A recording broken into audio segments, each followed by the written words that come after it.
Gung Hay Fat Choy! Happy Lunar New Year! We're opening fortune cookies every day of the 2-week celebration. Many places around the world mark the Lunar Year, the celebration of which culminates on the 25th this year. That's when New York's Chinatown's parade will take place and includes festival booths on Bayard Street between Mott and Mulberry Streets. Is there a parade each year by you? Let us know in the comments below. Today from 11 to 5, the New York Chinese Cultural Center has teamed up with the South Street Seaport to offer free craft workshops and a traditional Lions dance happening at 1 p.m. I don't know if you could still sign up, but there's a link below if you want more information. Let's do this. Still having problems with my equipment, so, yeah, we're doing this fortune cookie. Oh, broke on its own.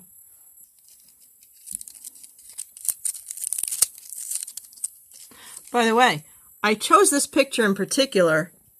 If you notice, here we go. There's one of those coins, like the jewelry I found at the free store. Ooh. Education is what survives when what has been learned has been forgotten. All right, that one's a little hard to understand. It's not as simple as many of them are. It's not as simple as many of them are. But what it's saying is, you know, your education is what you absorb. It's not so much the specifics, the details. It's, I would say what they're saying is, you know, your wisdom, the stuff that you internalize is really your education. Some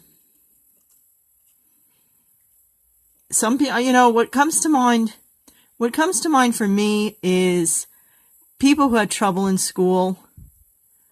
Just because you have trouble in school doesn't mean you're deficient in any way. It doesn't mean you're quote unquote dumb.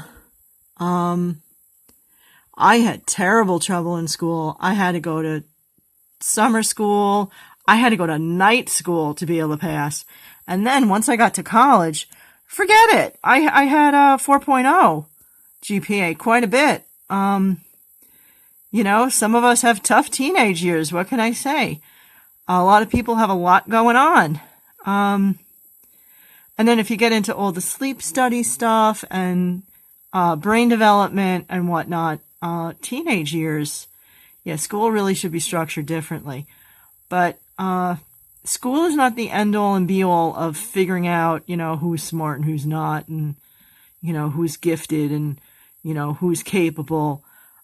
Certainly there's plenty of people who have had experiences later in life or outside of school during the school years where you know what you are capable of, and you know, you have a knack for something where you can figure stuff out outside the classroom environment and outside of books. You know, not everybody learns as well from books. You know, everybody has their thing.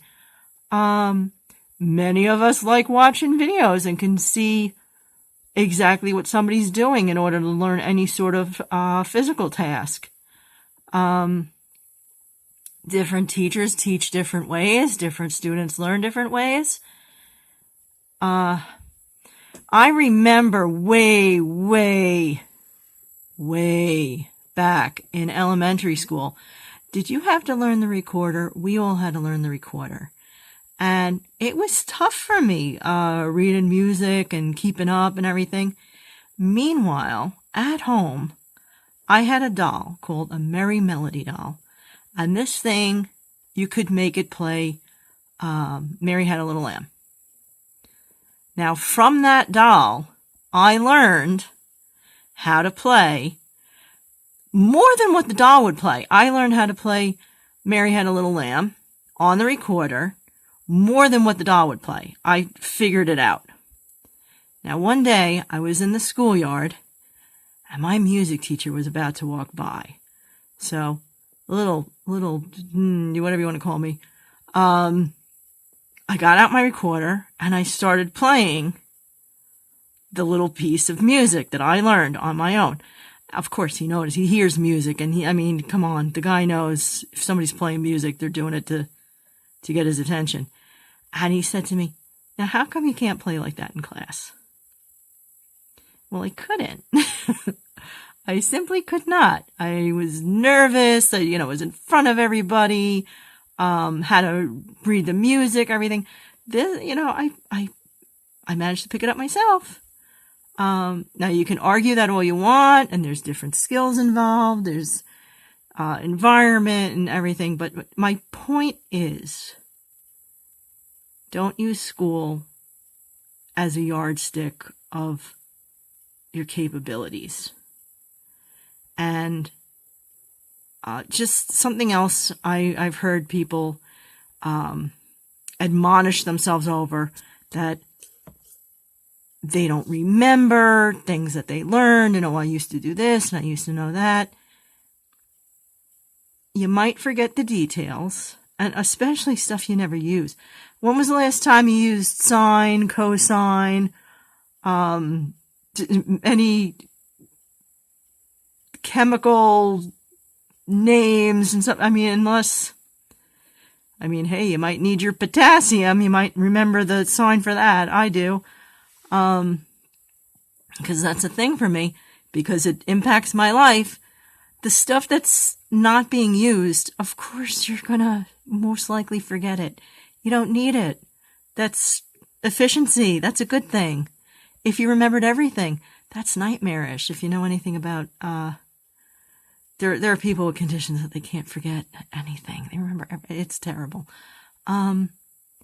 Yeah, as long as you can do what you got to do, as long as you can find out the information you need, it's all good. It's all good. If you're not using it, don't worry about forgetting it. What are you worried about?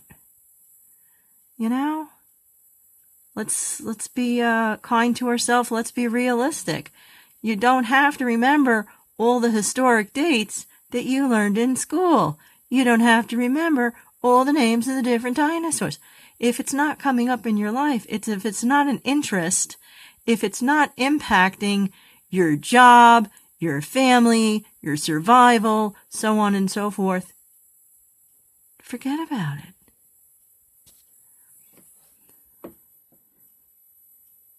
Education is what survives when what has been learned has been forgotten.